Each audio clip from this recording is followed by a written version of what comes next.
Good morning, Jackednnerdy fans. Welcome to my non-spoiler review for the Bikeriders. As always, before we jump into that review though, make sure you hit that subscribe button so you guys never miss out on a video. And if you do enjoy our content, please make sure you hit that thumbs up button. It greatly supports the channel and it doesn't cost you a thing. So let's jump straight into it. As you can tell, I'm really quite excited about this one. Ever since I saw the first trailer, I have been 100% on board with this movie and have been counting down the days till its release for a number of reasons. One, first of all, I am a massive Tom Hardy fan. Anything that he's involved in, I am 100% on board, and I think he is one of the most underrated actors in Hollywood today. And contrary to a lot of other people's reviews, I absolutely loved his performance as Bane in The Dark Knight Rises. I don't think anyone else could have done a better job. So that's reason number one. Reason number two is that I have been a long time bike rider myself, as you might tell. I've been riding bikes for 20 odd years and absolutely love the freedom of riding. So this film, just in its premise, appealed to me as an avid rider as well. So let's get into the nuts and bolts of it. So this film is based on a novel that was written back in the 70s, 80s. That was based off of a journalist who spent, a number of years living with the one of the original motorcycle clubs in Chicago, Illinois, and basically just taking lots of photos, taking lots of interviews, and about the people, the culture, how they evolved over time. And basically, this is the film adaptation of this film. The way this film is shot, I really, really liked. It's not a linear type of storytelling, with a start, middle, and end kind of thing. They do it very much in the vein of, okay, yep, this is an interview, and it will jump backwards and forwards to different times in history as they're kind of telling the story and unfolding, which I thought was really, really quite cool. Kind of a bit like very reminiscent of, say, like Interview with a Vampire and films like that, where there's an interview going on and then they're depicting historical events during the course of that interview. So I really enjoyed the way the film was shot. Obviously, it's a period piece set back in the 60s and 70s, so they did a very, very good job with the costuming, basically the vehicles, using the old 60s and 70s cars. There's a couple of scenes in there where I'm just drooling at the old Corvettes and the old Pontiac GTOs. Those are the kinds of cars that I absolutely love and adore, and so they did really well in the setting of the period piece and what have you. Cinematography was fantastic. Was Adam Stone was head of cinematography, did a fantastic job. The director, Jeff Nichols, again, fantastic job with the direction and the casting and all of that. On the topic of casting, absolutely brilliant cast. As I mentioned before, Tom Hardy, absolutely fantastic job he did, although he didn't have as big a role as what I thought he would, but he still had a fantastic screen presence and did a really, really good job. Austin Butler, another shining star. The more stuff he does, the more and more I'm impressed with him. I thought he did fantastic in Elvis. He was absolutely phenomenal in that. Dune, Masters of Air, he keeps getting better and better. However, I do think he's running the risk of being typecast as the pretty boy.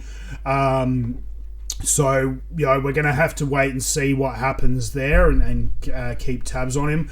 I hope he kind of maybe forms a bit of a friendship with Tom Hardy and follows some of Tom Hardy's advice by picking and choosing his roles wisely, and not just kind of taking almost anything. So only time will tell, but so far so good, and I've been extremely impressed with Austin Butler.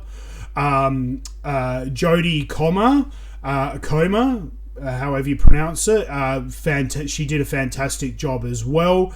Norman Reedus from The Walking Dead is in it, playing a really funny character, Funny Sonny. He was absolutely fantastic, did a great job. The list goes on and on and on. Michael Shannon, Michael Shannon did a fantastic job. I love Michael Shannon. I think he's an extremely talented actor, and he really showed some really good scope and depth with his character in this. Also, Boyd Holbrook. That was a surprise. I wasn't expecting to see Boyd Holbrook in this, but when I did, he was absolutely fantastic as well. And I will give special mention as well to a new young up-and-comer who I didn't really recognise him in anything else, but Toby Wallace. He plays a character just simply titled The Kid. Really, really good. Like, he had really great screen presence. His portrayal of his character was really, really good. And I'm really interested to see what happens with Toby Wallace as well. So that's another one to keep an eye out for.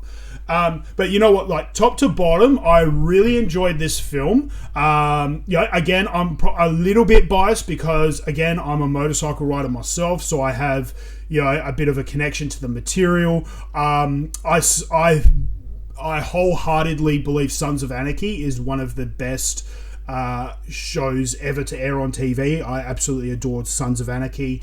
To me, it's one of the greatest TV series of all time. Top 5 at least. I wouldn't say it's the best, but it is definitely top 5.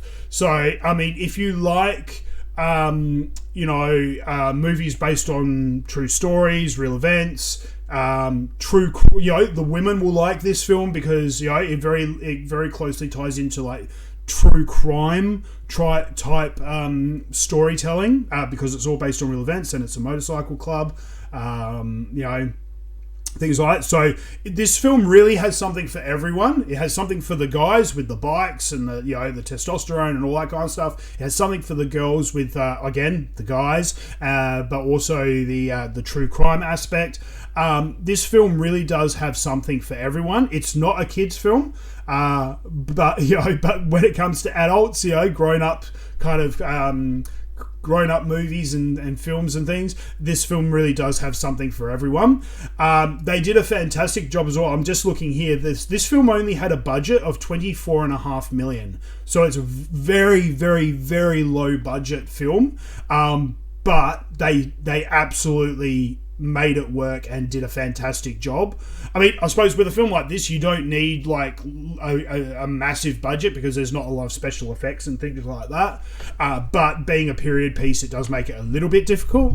So for the budget that they had, it's just absolutely incredible. It's doing quite well actually, critic wise, I suppose, or audience wise.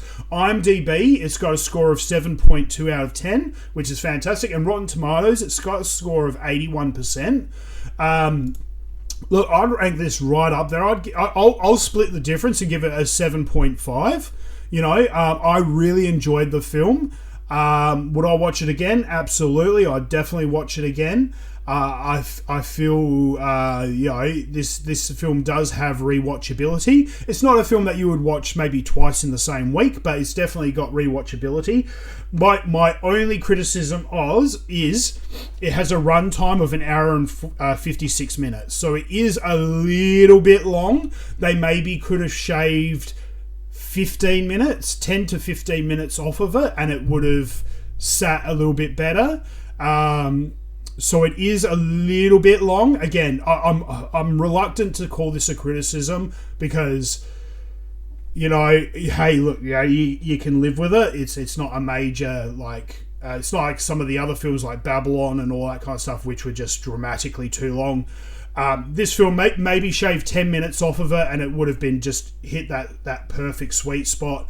Apart from that, I absolutely love this film, and I loved at the end in the credits, I mean, you know, no spoilers, but at the end in the credits they actually showed real authentic photos from the journalist when he was writing the book and doing the story, what have you, which just adds another level of credibility to the film. The fact that they showed the original photos of some of the characters and portrayed in the film and in the book. So that's really, really good. So top to bottom, I loved this film. I thoroughly enjoyed it. I will definitely be watching it again. I'll probably sit down with Mrs. Jackednnerdy and watch it because I think she would absolutely love this film.